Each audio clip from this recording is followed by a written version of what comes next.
a ciência. Assim, não sei se a Fiocruz, porque é inclusive uma demanda hoje normativa, né, de que todo órgão tem que ter um plano de dados abertos. Então, se a Fiocruz, por exemplo, começa a colocar parte dos seus dados... A gente tem a ARCA é isso. É isso, né? Tem todos os recursos para nós. Tá.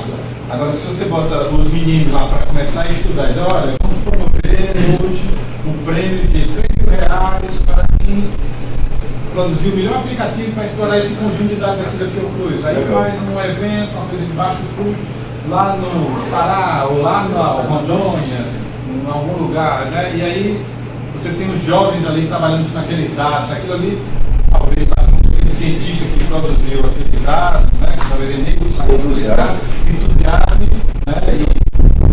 E provavelmente os jovens vão buscar aqueles dados que mais tem a ver com o que interessa a eles no espaço dele, né? Eles vão procurar uma doença europeia, vão procurar alguma coisa do ambiente deles, né? Uma coisa de dado do meio ambiente. Você deu de bem. E já tem essa base da visão que é. E CIT promoveu recentemente um hackathon dessa natureza, no Rio de Janeiro. Mas era interessante interiorizar essa experiência de fato, poderia ser bem interessante. Porque foi agora, coisa de 2 semanas atrás, né, um hackathon. Não, foi o pré-hackathon. O hackathon vai ser Outubro e novembro. Já vai ter um em outubro. Eu tô vendo. Nós fizemos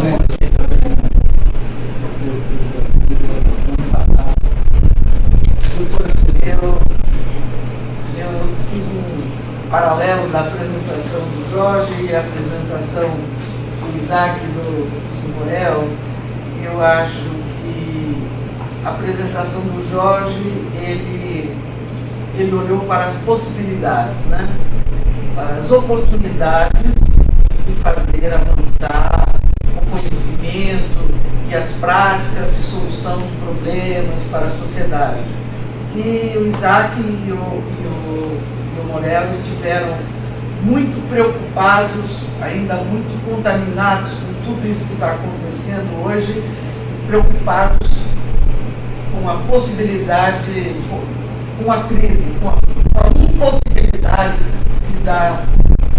de fazer com que a gente possa avançar. E eu acredito que nessa hora a gente não pode se deixar levar por essa realidade e pensar que as redes são o caminho para contornar essa crise, né? Ela é a solução.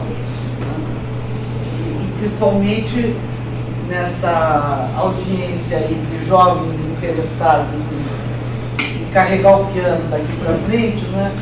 Eu acho que quando nós éramos jovens, nós também estávamos diante de crises políticas e nós não ligamos para elas e tentamos buscar meios para enfrentá-las e para combatê-las e pagamos um preço, inclusive, por isso. E então agora estamos num outro estágio em que essa juventude tem que pensar otimisticamente, senão sai do buraco.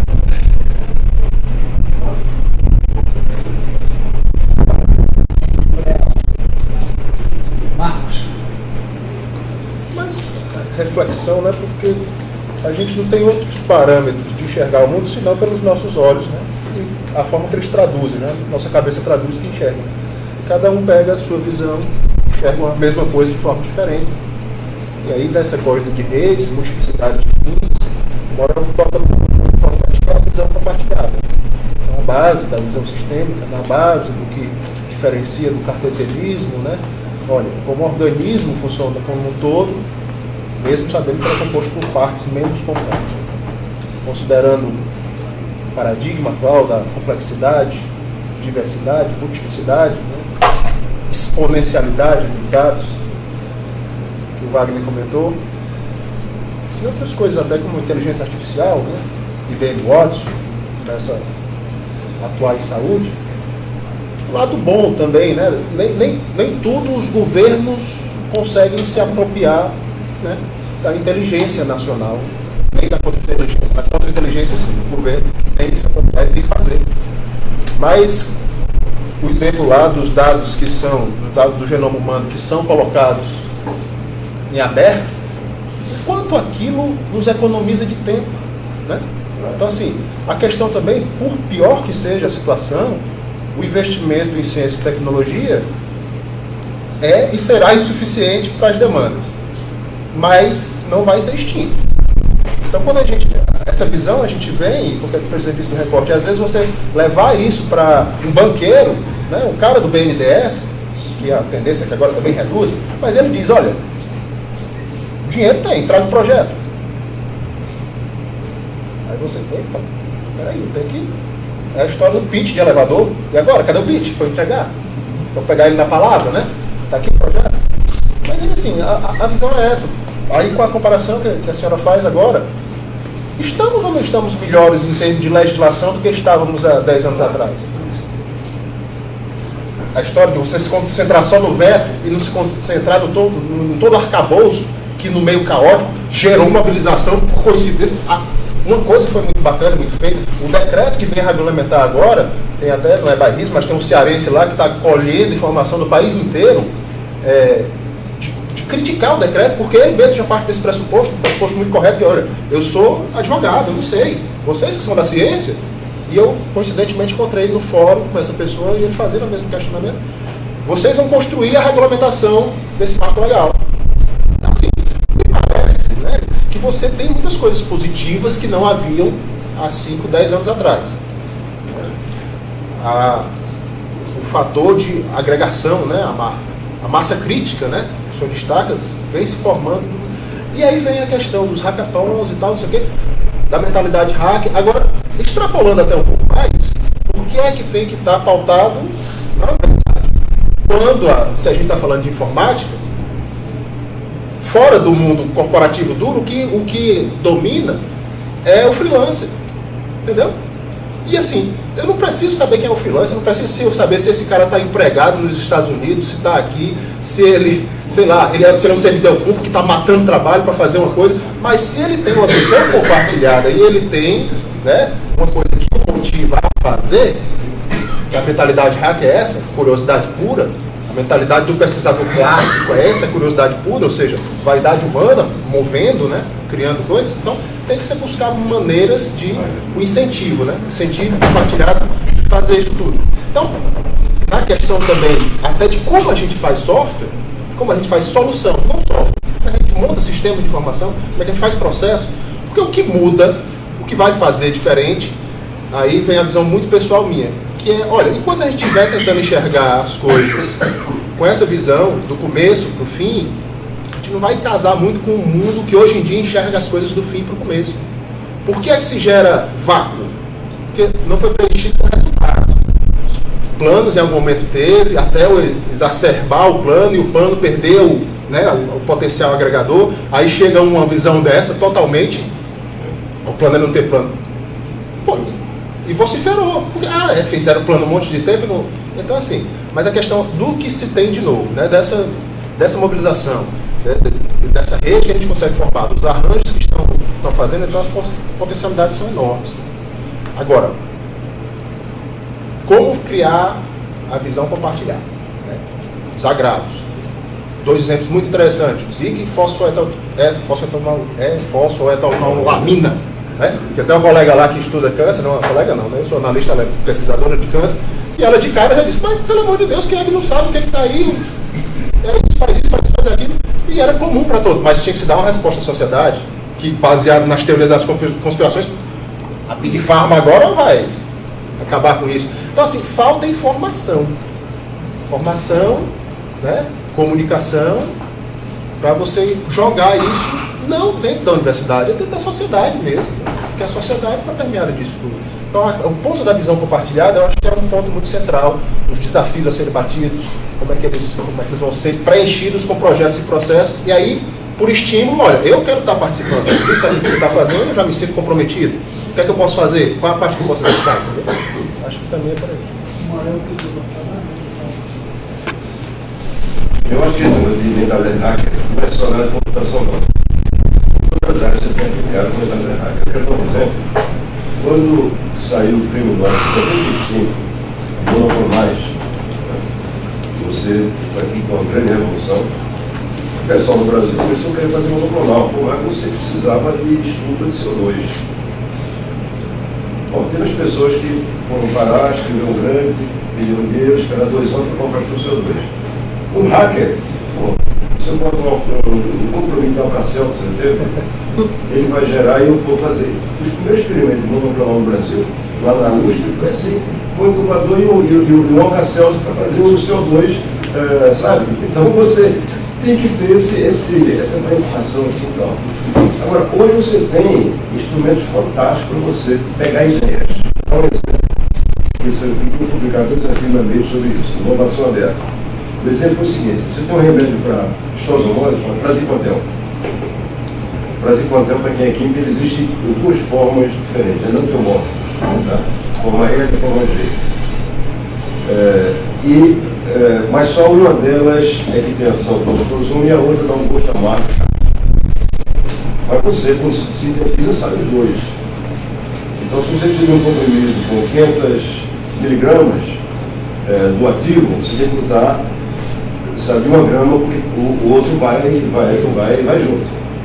Aí alguém diz assim: poxa, mas será que não há um jeito de sintetizar só de forma boa? E botaram isso no canejo. Não tem ideia. Quem pode dar uma ideia de fazer uma síntese química só por um lado? Teve 2 respostas. Uma, alguém que imaginou, colocou, de graça. Outro, prometeram um prêmio de dinheiro e uma firma fez o negócio.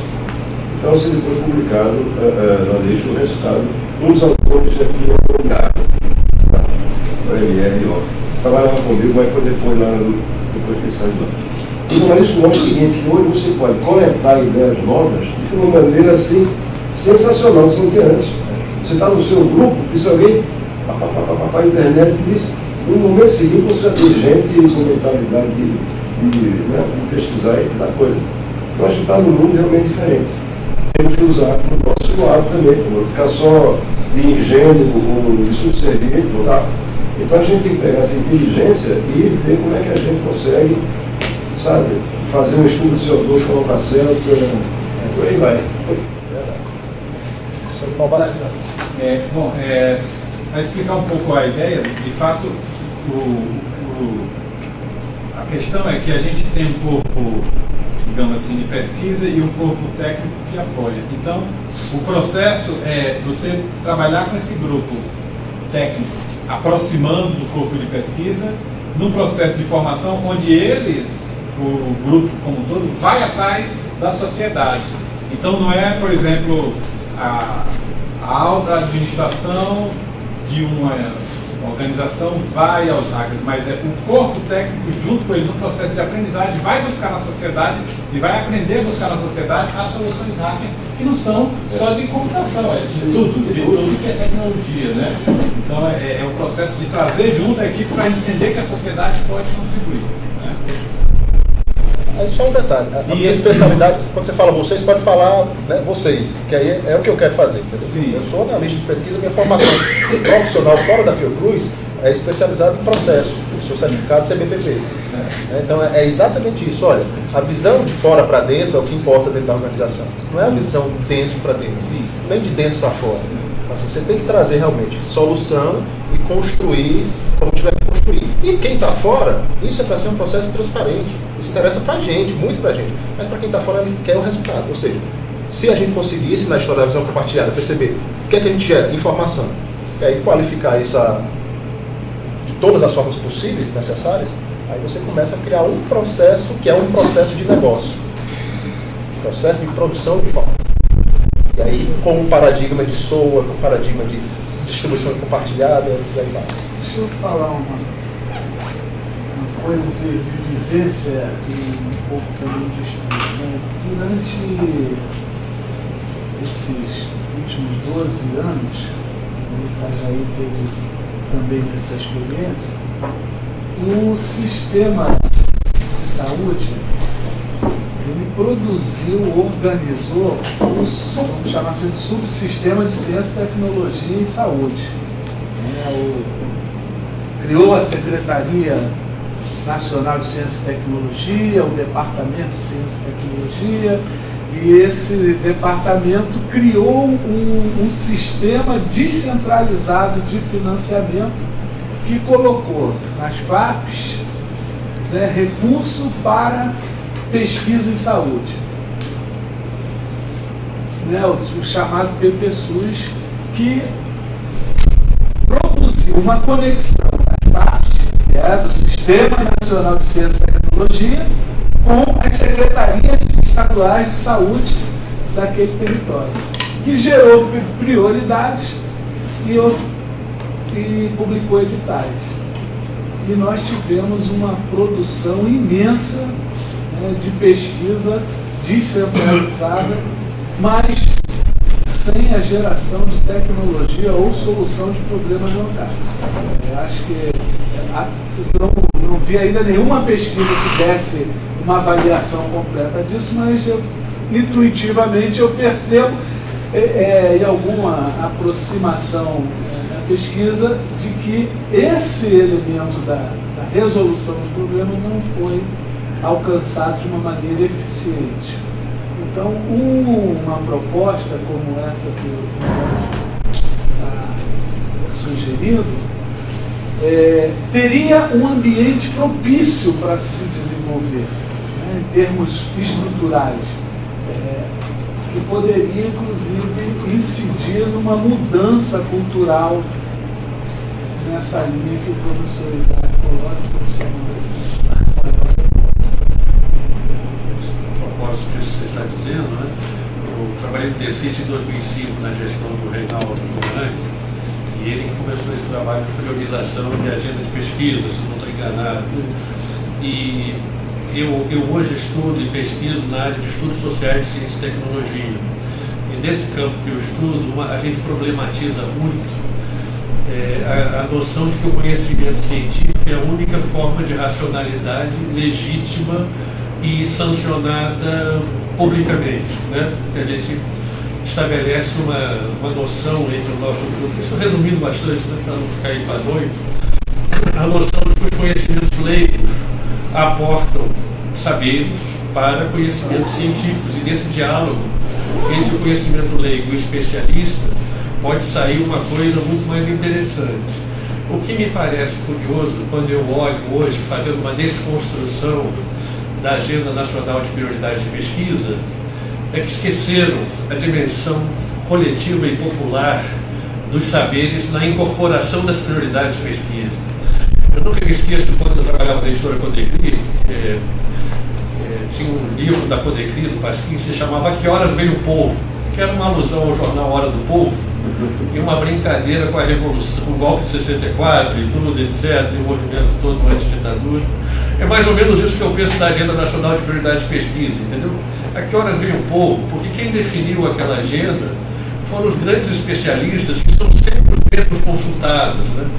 E eu tenho uma sugestão de trabalho até para a inteligência cooperativa, que seria fazer uma revisão dessa agenda na perspectiva das epidemiologias leigas, das epistemologias populares, das ecologias de saberes, que são coisas que Boaventura de Souza Santos cansa de falar na Fiocruz, mas parece que ninguém escuta. Parece que assim, santo de casa não faz milagre, né? Virou de casa agora.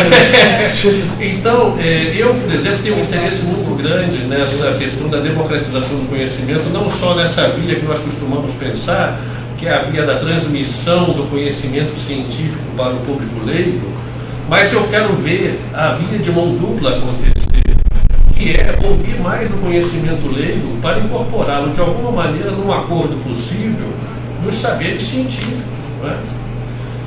Eu tenho algumas ignorâncias com relação à fosfetalonamina, que foi muito demonizada, mas numa perspectiva de estudos sociais da ciência e tecnologia, eu me pergunto como é que se pesquisa durante 20 anos dentro de uma universidade chamada Universidade de São Paulo, uma coisa absolutamente inócua, né? Quer dizer, não há fiscalização disso, em que calabouço esse pesquisador, em que subterrâneo, em que cova ele começou a fazer essa poção mágica, né, que agora causou um escândalo absoluto. São perguntas de uma criança de 7 anos de idade que eu estou fazendo, assim, porque nós estamos discutindo muito a questão farmacológica da fosfoetanolamina. Mas como é que ela começa, como é que eclode um fenômeno que está subterrâneo há 20 anos e uma universidade que se diz a maior do Brasil e do mundo, talvez, ou lá o seja, não percebe que tem um conspirador lá dentro, não é? Fazendo uma poção mágica? Quer dizer, essas perguntas a gente não faz, né? Essa é a pergunta de um jornalista científico que apuraria essa questão da fosfoetanolamina de uma outra perspectiva. Porque a perspectiva que é sempre sancionada no jornalismo científico é a visão do cientista. Não, isso é inócuo, isso é um placebo. Agora, como é que deixam produzir um placebo dentro da USP durante 20 anos? Falta de gestão da USP. Porque a gente teve na Fiocruz essa cova, alguém que vendia remédios contra câncer. Um dos caçados marinhos fazia isso. Quando eu vi esse negócio, eu era diretor, fui lá, isso está proibido na hora de fazer esse negócio. Não pode fazer mais. Eu acho que ainda evitou a fosfetanolamina da Fiocruz. Porque você tem também, quer dizer, ao lado do saber popular, você tem também um fenômeno de massa. Todo mundo tem remédio contra câncer. Então vê um cara que parece que é da maior universidade do país, diz que eu tenho remédio contra câncer, claro, aquilo deflagra um movimento. Mas não foi problematizado, né, essa questão, porque a pergunta que não quer calar é como é que esse cara pesquisa isso durante 20 anos, sem supervisão de ninguém, curioso. Agora, talvez tenha publicado artigos, passou das avaliações mas nunca ninguém disse assim, escuta, e já fez algum teste animal? Fez alguma coisa? Sabe? Tem um caso para te contar. Um pesquisador nosso, não vou dizer o nome, mas que se me buzinava, eu tenho um remédio fantástico da doença X. E eu estava lá em Genebra, indo aqui no Brasil, escrevi. Todos me escreveram, eu disse, tá bom. Paguei a passagem, vem lá e você vai falar isso com um especialista. Então chegou, mostrou lá, tinha toda a caracterização do medicamento, tinha tudo, espectro Mossbauer, tudo que você pode imaginar, e para cada um tem. Ele mostrou tudo. Como é que ele fez o desenho da quadro negro? Aí um dos membros do comitê disse assim, esse composto é vermelho, não é? Aí você sabe, pela forma. Ele já ficou assim com o pessoal. Depois que explicou tudo, aí a pessoa disse assim, se você der para um ratinho beber, esse composto vai para o sangue? Aí isso eu não fiz não. Mas veja, isso é a coisa principal. Você não pode propor nenhum remédio se você não faz o beabá, esquece Mossbauer, você tem que fazer isso. Então, olha, é aquela dissociação no mundo da pesquisa, no mundo da clínica. Nesse momento aquela pequena estava assim imensa, porque ele não tinha feito nem o primeiro passo, já caiu lá embaixo do negócio. Então, sabe, a gente ficou em mundos separados. Esse rapaz de São Paulo, provavelmente, nunca pensou que tem que passar por uma visa, tem que fazer toxicologia pré-clínica, faz 2, faz 3. Ele passou direto para lá, quer dizer, ele deu um voo, um salto naquela pinguela. Isso arrebentou, foi mais um caiu lá embaixo. Agora você tem razão. Estudar esse fenômeno que aconteceu. Sociologicamente, uma perspectiva sociológica. O papel da USP, o papel do pesquisador, o papel da CUI, o papel da Câmara dos Deputados, o papel do Congresso Nacional, que passa por cima da Anvisa. Só a título de encaminhamento, a sugestão que eu daria era fazer uma revisão da Agenda Nacional de Prioridade de Pesquisa, desconstruindo os atores que são os players do conhecimento que está lá em jogo, para a gente ver como é que coloca a inteligência colaborativa e do povo e dos saberes nessa pactuação, porque tem que chamar, porque é curioso como a academia lida com a população, né? É sempre de cima para baixo, é nunca upstream, né? Você não convoca a sociedade para participar desses processos de gestão de conhecimento nobre, né? E eu acho que seria um player fundamental numa pactuação, numa agenda verdadeiramente democrática de prioridade de pesquisa. Agora, a fórmula de construir isso aí é com os especialistas. Esse caso que o Cláudio está contando, que a gente viveu aqui no Brasil, é terrível, né? A gente tem que citar Cazuza justamente no verso que diz somos iguais em desgraça, porque é uma coisa que acontece no mundo todo, lamentavelmente com uma frequência terrível, né? Lá no Registro Brasileiro de Ensaios Clínicos, que é uma plataforma para dar transparência aos protocolos clínicos, é importante dizer que a gente nasceu justamente para dar transparência a esse tipo de experimento, né? Porque, na verdade, revistas muito privilegiadas, como a Lancet e a Nature, estavam cansadas de levar bolada nas costas de fosfoetanolaminas de ocasião, porque não é a primeira vez, né? Então, assim, na verdade, a gente está irmanado com algumas nações que já viveram super escândalos como esses, né? A gente chama de Raven Science, né? Que é Coisa... esses lunáticos que propõem coisas malucas. Mas o que há de mais esquisito, assim, nessa torre, né, de isolamento, é que quanto mais alto você sobe, menos pares você tem. Então, a verdade que você afirma, e estando por dentro da academia, a verdade da ciência, né, que racionalmente substituiu a palavra do próprio Deus, então, quanto mais alto você está, menos pares você tem para verificar se o que você disse é verdade ou não. De maneira que, de vez em quando, se produzem esses saltos formidáveis. Alguém diz que a água cura não sei o quê, alguém publica numa Lancet que o Tamiflu cura a gripe. Né? Fusão a frio, confusão. Não, mas muitas loucuras, né? Porque, na verdade, até agora, uma plataforma como essa, como outras plataformas que dão transparência, que ajudam a promover a grande engrenagem que tornaria possível realmente uma ciência aberta, é justamente permitir um controle maior. Porque você dizendo, você dando clareza ao processo, né, você dando transparência ao processo, ele pode ser você inclusive transforma isso não só para aquela comunidade de pares, mas você permite controle social disso, através de grupos de advocacy. Uma vez a gente estava conversando sobre isso, né? Que ele também tem interesse em doenças raras. Então, assim, a gente estava conversando sobre essas possibilidades. Essas possibilidades são capitais para a ciência esse aberta, aspecto, né, que ela está falando é muito importante, desculpa. Mas porque, por exemplo, do ponto de vista das doenças raras, os pacientes conhecem mais sobre as suas doenças do que os próprios médicos. Com certeza. E acho que esse exemplo dela é muito feliz, porque eu vou fazer aqui uma revelação, não sei se estou monopolizando, mas é importante colocar numa tribuna tão privilegiada, como representantes da ciência tão ilustres, histórica, né? Que é o seguinte, a metodologia de avaliação de tecnologias em saúde que a Conitec emprega para avaliação de fármacos em doenças raras é uma pegadinha cartesiana, porque a ATS foi criada para grandes números. Você pode fazer assim a eficácia de um medicamento para dor de cabeça, você pega 100 milhões de pessoas com dor de cabeça e você estuda de alguma maneira se esse medicamento é eficaz ou não. Mas nas doenças raras nós temos um N pequeno. Nós temos uma doença no Brasil chamada hemoglobinuria paroxística noturna, que se acometer 200 pacientes no Brasil inteiro é muito. E aí quando chega na Conitec para o ensaio clínico para ser aprovada a questão da liberação do medicamento e a incorporação, parece que a Conitec tem um carimbo, que é: não existe robustez estatística para esse estudo. É lógico, nunca vai existir. Eu estudo isso, a literatura internacional mostra que não existe medicamento para doenças raras custo efetivo. E no Brasil, o centro da avaliação de tecnologias em saúde é a custo-efetividade. Então eu quero fazer uma denúncia aqui, que muitas pessoas estão morrendo de doenças raras nesse momento. A nossa sorte é que para as doenças raras só existem 5% de doenças raras que teriam medicamentos. Então isso é a sorte, porque está matando menos pessoas.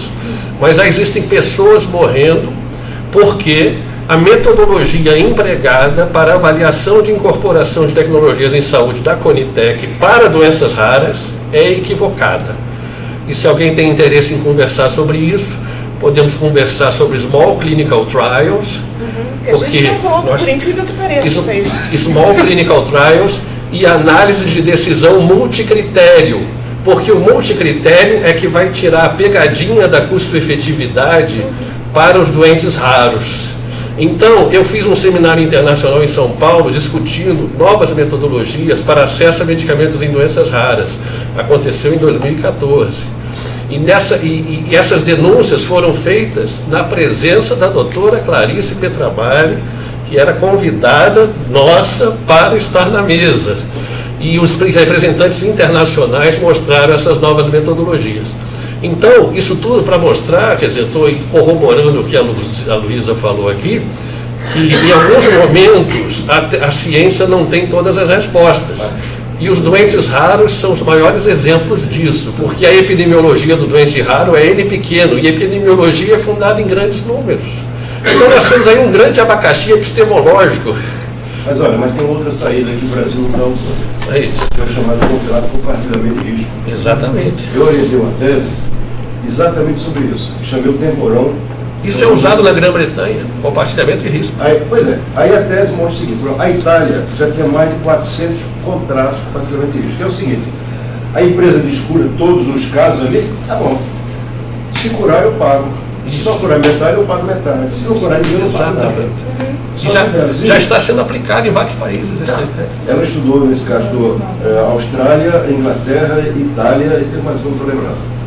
Agora, pergunta se o Ministério alguma vez usou isso. Não, isso é para favorecer as empresas. Aí fica difícil. Será que a Itália está favorecendo 400 empresas? Assim, sabe? Temporal falou assim na tese: você vai ter que apresentar isso para o Ministério. Porque você tem esse negócio. Quer dizer, é um número pequeno, mas tem maneiras de você trabalhar com o número pequeno. O senhor, doutor Morel, o senhor vai se lembrar que a medicina espacial não existiria se não existisse o Small Clinical Trials, porque quantos astronautas foram à Lua? O N é 13. Nós temos o N de 13 na medicina espacial. Então, são coisas que foram comunicadas à doutora Clarice Petramalha nesse evento, e o senhor Morel aqui tem uma tese comprovando. Falta vontade política desse governo. Você tem uma inteligência, mas às vezes para fazer isso subir. É uma luta política. A porta de entrada dos economistas da saúde foi justamente o custo, a microeconomia. Né? Que mata as pessoas. Aliás, aqui teve alguém que mencionou um livro. Um monte de gente de saúde para essa. Uma austeridade econômica mata. Isso é uma forma de austeridade econômica. É pseudo-racionalidade. É uma pseudo-racionalidade. Ou a racionalidade deslocada. Né? Eu queria só falar uma coisinha a respeito do. Depois vamos transferir aqui para essa.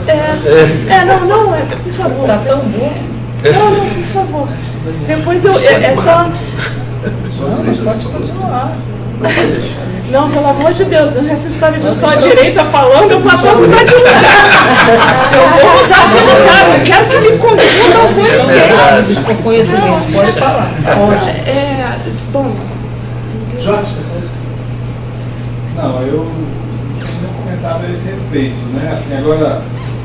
A medicina espacial não existiria, N igual a 13. A questão da ecologia dos saberes, né, é uma coisa muito importante. Quer dizer, a crítica, a ciência, né, a forma como a ciência é trabalhada. E é um assunto assim, que, pelo menos na minha vida, né, de pesquisador, né, de professor, eu só fui entender há uns 5 anos atrás, 5 anos, né? Então é uma coisa difícil de entender quão pernicioso é esse processo, né? E essa aproximação com os saberes populares, eu acho extremamente importante para aproximar as pessoas do local onde elas trabalham, né? Se você faz uma pesquisa dissociada, e é um que ocorre muito dentro da universidade hoje, né? Assim, é dissociado. Então, por exemplo, eu sou professor do departamento de ciência da computação, né? Tem um certo tempo que aí eu perdi a paciência com aquele grupo, porque eles só olham para dentro da máquina, não conseguem olhar no torno, né? É difícil. Mas isso foi lá com os 45 anos de idade. Então, assim, tem que sensibilizar as pessoas para discutir isso. Talvez a gente, quando é jovem, tem um pouco mais isso, aí meio que fica amortizado, né? E depois a gente começa a ficar velho e vai tendo, poxa, eu consegui fazer alguma coisa na minha vida, né? Diferente, né? Criticar o sistema. Professor Isaac. Eu queria recuperar a fala da professora Celina, que foi uma fala otimista, né? Para ver se a gente. Se eu não saio da direita, pelo menos falar alguma coisa, né? Deus me livre. Mas, enfim, eu acho importantíssimo que a gente resista. Várias vezes ontem, porque ontem tive o prazer de ser apresentada ao Jorge, né? Para a gente tentar trabalhar nesse trabalho aí, nesse projeto do Ágora. E a gente várias vezes, ao longo das palestras, né, que a gente ouviu ontem, a gente várias vezes falou, nossa, a gente precisa transformar o Ágora num instrumento que resista, né, mas não a resistência num sentido de dureza, ao contrário, de resiliência, de capacidade de... que talvez até ajude a responder um pouco essa questão que a gente estava discutindo aqui agora há pouco, e que não se falou assim, mas tem muito a ver com tecnologias sociais, de quanto você tem que criar uma plataforma permeável, né? Não é só a possibilidade que ela tem de gerar interatividade, todo mundo fala, eu posso fazer o upload disso, daquilo, mas a permeabilidade num sentido social, quer dizer, está representada, né, e representando segmentos diversos, atores diferentes da sociedade. Eu queria... o professor Isaac estava falando da ciência como ela é e como ela pode ser. Eu acho que o pode ser está dentro do seu discurso, né? Amorosamente. O quanto o Ágora precisaria ser escalável para dar conta dessas transformações. Então a gente está falando de uma plataforma viva, né? A gente vai ter que desenvolver um sistema, né, a partir de alguns critérios duros de início, provavelmente, né, mas com uma capacidade de abertura num grande sentido, né, abertura para a ciência aberta, não só o acesso aberto. Não, todo mundo pode ir lá se cadastrar. Não, todo mundo pode ir lá se cadastrar para quê, né? Cara pálida, como o Morel gosta de dizer. Para quê, cara pálida? Tá. A outra questão diz respeito às áreas que o professor Jorge descreveu como fundamentos, né? Os fundamentos. Seriam áreas que eu diria, áreas de fundo, né? Áreas críticas, áreas de fundação. E aí ele mesmo, depois que ele explanou a respeito daquele slide, ele mesmo disse, a gente tem uma dificuldade enorme de descrever. Aí o tecnologista lá diz que eu não sei escrever, eu não sei ler, eu tenho coisas para dizer, mas eu não sei como vou estruturar isso e tal. E depois ele falou de interlocução, ele falou de uma série de vocabulários, né, de vocábulos que são muito familiares a uma área que é a comunicação. E aí pode parecer que eu estou puxando a brasa para a sardinha, mas não é não, eu queria só dizer que isso foi falado aqui, né? Hoje de manhã apareceu a comunicação como uma necessidade. Então, assim, ali eu só colocaria a área de comunicação e de comunicação visual, de design. Porque hoje, com essa dificuldade de estruturar discurso em palavras, não que a gente possa bater palma para isso, mas a gente não pode ignorar, né, que o visual está sendo cada vez mais importante. Como o designer poderia ajudar isso a ser representado no Ágora, né? Sobretudo por uma questão de interatividade em dispositivo móvel, que o link texto é um link menor, o link visual, o link iconográfico é mais importante. Então, assim, só fazer essa contribuição aí da comunicação. É isso. É tudo isso, desculpa. Endossando o que ela falou, eu tenho aqui 10 tendências que posso passar depois para não me alongar, do jornalismo do século XXI, com relação a uma coisa que é importante ficar claro para nós, é que a mídia impressa não vai ser mais um lugar em que os jovens vão buscar informação, tá? Não vai ser não, já não é. Já são as redes sociais e já, quer dizer, ele lê o noticiário pelo Facebook, tá? E outra coisa que é importante a gente saber nas novas tendências que eu posso passar depois para vocês, não vou me alongar, naturalmente, não quero monopolizar. A questão que ela falou, os vídeos de pequena duração estão em alta no YouTube, enquanto narrativa que não pode ser desconsiderada, tá? Numa política de comunicação como essa da plataforma, pequenos vídeos com pequenos depoimentos. Nem que seja para você fomentar o retorno. Até para ensinar um passo a passo ou qualquer coisa. Nem que seja para fomentar o retorno à leitura. Exatamente. Depois eu posso passar para vocês as 10 tendências, tá? Não quero mais falar. Fernando vai falar, e depois eu vou passar aqui para o professor Morel, para o Isaac, Jorge fazer a consideração, porque o professor Morel tem que viajar. Não, mas eu tenho que viajar. O professor hoje é nosso, não está com pressa não, é, professor? É nosso, da meia-noite. Fazer uma reflexão sobre a produção. Tem dois compromissos de ganhar um carro às 5 horas, e vamos falar com o Itajaí, outro assunto. Se você quiser, me leva. Me leva, pô. Não, tem um carro, você pode até ir juntos, né, conversando, mas vamos lá, vamos tocar para frente. Eu ia falar sobre a produção científica brasileira. A gente pensa em sempre aumentar a produção científica no Brasil. Só que a gente já já está, além de estar por outros motivos políticos e das dificuldades que a gente tem de entrar na faculdade, de passar no mestrado e vai no doutorado em relação aos outros países, porque a gente já sai atrasado por causa do inglês. Você vai no mestrado, até o material de faculdade é tudo em inglês. E não, imagina quantos brasileiros que não avançam nesse processo porque não tem noção de inglês. E quantas pessoas que fazem a faculdade, fazem o mestrado, com o inglês, aquele inglês que aprende na marra, suado para aprender o inglês. E a gente quer aumentar a produção científica, né? Mas a gente,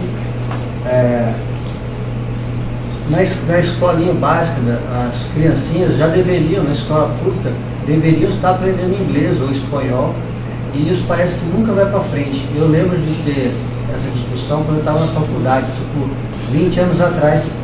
Por que uma escola pública não se ensina espanhol ou inglês? Já que quando a pessoa for, ela querer fazer uma faculdade ou querer fazer um mestrado, ela vai entrar nos moldes mundial. E para entrar nos moldes mundial, você tem que falar o inglês. Então a gente está querendo uma coisa, mas a gente não consegue consertar uma falha que tem lá das crianças. Se a escola pública, por exemplo, quiser ensinar inglês para as crianças de 10 anos agora, então daqui a 20 anos vamos ter mais pessoas entrando nas faculdades e fazendo mestrado, porque essas crianças de 10 anos já estão aprendendo inglês faz tempo. É uma coisa que a gente não consegue resolver. Parece que a política não interessa em fornecer estudos para estudos públicos. Eu acho que isso tem tudo a ver com desigualdade social. Porque quem tem posse paga a escolinha privada e aí mais para frente diz que é pela meritocracia que entra. Bom, como é que você vai ter meritocracia se você tem uma sociedade tão desigual? Esse aqui vai estar sempre com muito mais chance de ir para frente. Né? Você tem país como a Costa Rica que colocou o inglês como uma obrigação desde o primário. Tá? O Brasil nunca fez muito isso. Você tem iniciativas. No meu tempo eu estudava latim. Depois também estudava francês e espanhol. Depois ficou aquela superfície de inglês só e só isso. Aí que acontece isso, você chega à competição de ciência, é muito dependente de inglês, muito antigamente era alemão, e você chega a um país que não está preparado para isso.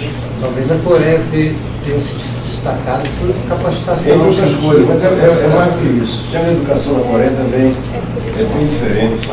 É quase uma coisa cultural na Coreia, no Japão, tal, que a família se dedica desde o comecinho, chega até a ser de um lado ruim. O estudante não passa, às vezes se suicida porque não tem a vergonha. Eu não quero chegar nesse ponto também. Mas eu acho que a gente tem também o lado cultural e também o lado do Brasil ser um país isolado. Para você precisar de inglês, antigamente, hoje você tem que saber. Então é um problema que para resolver tem que ter uma escola pública de qualidade onde se ensina inglês, desde o comecinho. Diga, professor. Eu queria fazer uma parte aqui no inglês, contar uma pequena história. Há 30 anos atrás eu participei de uma comitiva para fazer intercâmbio educacional com a China. Né? E nós estávamos na comitiva brasileira parado lá, esperando lá o micro-ônibus nos apanhar, quando um chinês de 19, 20, 21 anos de idade para a bicicleta dele, né? E olha pra gente e falou, vocês não são chineses, né? Não, são brasileiros. Tá na cara. São brasileiros, falando em inglês. Então é brasileiro. Aí ele falou Juscelino Kubitschek, Brasília, tinha uma certa cultura. Não falou Pelé. Nem falou Pelé. E aí contou que tinha comprado uma rádio vitrola e tal, um sucesso assim. E aí eu perguntei, ele era trabalhador, estava indo para casa, aí eu falei assim, aonde se aprendeu esse inglês, que era macarrônico, como o meu também, mas perguntei, ele falou, pela televisão, toda noite no horário nobre, em vez da novela da TV Globo, tem aula de inglês, ele aprende lá, tá? Aprende através do mecanismo de comunicação. Então, na realidade, Eu não sei se tem muitos avós ou avós aqui, mas tem um desenho da Dora Aventureira, né, que a criança, os meus netos, meu netinho de 5 anos sabe, tem um vocabulário inglês assistindo a Dora Aventureira. Quer dizer, então podemos ser na escola, agora nós temos uma mídia de entretenimento assim, terrível, né? Para trás, né? Mas infelizmente a gente precisa do inglês hoje. Isaac, você me lembra uma historinha? A minha fisioterapeuta disse: Dr. Carlos, eu agora não preciso estudar inglês. E sabe como é que eu tento estudar inglês? Eu disse: não, lendo a história do Cebolinha e da mãe que é em inglês. Eu disse: tem inglês quando eu acho. Aí eu fui na internet e dei presente para uma assinatura dessa história de Cebolinha, que vem mensalmente, vem no meu em português, inglês e espanhol. Aí eu mandei CD para ela: olha, tá aí. Eu estou indo muito de ônibus, então eu vou ler no Cebolinha em inglês. Pô, não sabia que você podia aprender inglês lendo Cebolinha, mas. Professor Jorge. Antes Deixa eu. tinha médico de inglês na televisão e saiu lá nos anos 80. Eu só queria fazer comentários também sobre essa questão da língua. Eu tenho 3 netos, né? O de 6 anos ele já está pegando aqueles videozinhos no YouTube e ele fica vendo aquela coisa quando ele está falando inglês. Aí daqui a pouco ele fala, come on, né? Começa a falar na mesa. Então eles já estão. Eu acho que a expansão, né, da banda larga e outras coisas mais com o acesso, né, dos smartphones, então isso remete a outro ponto aí que foi falado, que é a questão do professor de ensino fundamental e médio estar engajado nesses processos também de popularização, né, da ciência, e que hoje eles estão enfrentando muita dificuldade com o uso de smartphone em sala de aula, né? Então isso aí que é visto hoje como um problema pode ser uma oportunidade também, né? Tentando enxergar as coisas boas dentro desse todo processo todo, né? Para aprender línguas, inclusive. Bom, primeiramente, eu queria só fazer uma colega, eu não sei o seu nome. Cláudio. Não sei se você já viu aquele vídeo O Preço da Vida, produzido pelo NICE. O Preço da Vida não, eu conheço bem o NICE. Price of Life. Dá uma assistida para você, assim, avaliar um pouco a questão dos medicamentos. Eu acho que é válido, né? A gente que hoje trabalha um pouco com ATS. Sim. De entender o que significa todo esse contexto de inserção de um novo medicamento, né? O custo-efetividade que tanto a Conitec baixa. Não, só como sugestão. Eu não desconfio, só para responder rapidamente, porque eu não sou contra a política que é adotada, não. Eu só acho que o desafio que os doentes caros inauguram mereceria um novo olhar de avaliações de tecnologia em saúde. Por quê? Porque a metodologia de ATS foi criada para grandes números. Nós estamos falando de N pequeno, e na prática vai ser sempre enviesado. Isso já está na literatura consagrada. Não, é só como. Não, estou te sugerindo. Não. Representando de alguma maneira a posição que você defende, mas eu estou fazendo assim um desafio no sentido de até avançar o conhecimento. Eu acho que precisamos criar metodologias que façam justiça a uma população que está morrendo quando o SUS tem cobertura universal. Quer dizer, é um desafio que cabe a nós cientistas resolvermos, não é a população nem o doente raro. Agora, que o fato existe que na literatura internacional já está comprovado que medicamentos para doença rara não são custo-efetivos, isso já está, ponto pacificado. Vamos dar oportunidade para outros, senão a gente... Não, e eu queria só complementar, assim, a questão das publicações científicas hoje no país, né? A gente que atua na área de pesquisa, essa semana a gente teve uma oportunidade de discutir com atores, stakeholders, tomadores de decisão aqui do Brasil, a um trabalho que foi uma síntese de evidências com políticas públicas voltadas para a população em situação de rua. E quando a gente realizou essa busca na literatura, o mais surpreendente foi que não tinha estudos brasileiros. Então tudo é remetido a estudos Estados Unidos, Canadá, Reino Unido. Então ficou claro para a gente, isso foi uma coisa que foi muito questionada e debatida junto com os tomadores de decisão, é que realmente assim, no país é feito muito, porém essa cultura de publicar, de divulgar o seu trabalho ainda não está imbuído nas suas atividades fins. E aí eles saíram assim, poxa, a gente tem tanto resultado, tanta coisa legal que é feito aqui da pode muitas vezes dar certo, e que é feito lá fora, aqui dentro já foi testado e não deu certo, e nós não divulgamos, não tem essa evidência, não está evidenciado. Então eu acho que assim, essa cultura mesmo, nossa, enquanto pesquisa, tem que ser não um indicador meritocrático que tem imposto, você tem que publicar, mas tem que ser uma coisa que tem que ser trabalhada no processo das bases, da formação, desde doutorado, graduação, um processo natural, que eu acho que é uma coisa que a gente vê muito isso lá fora. Se publica não simplesmente porque tem um indicador, você tem que publicar anualmente porque você tem que atingir metas, mas simplesmente porque é o hábito, é o natural disso acontecer. O ResearchGate pode suprir essa falta de é um ambiente mais fácil de você publicar.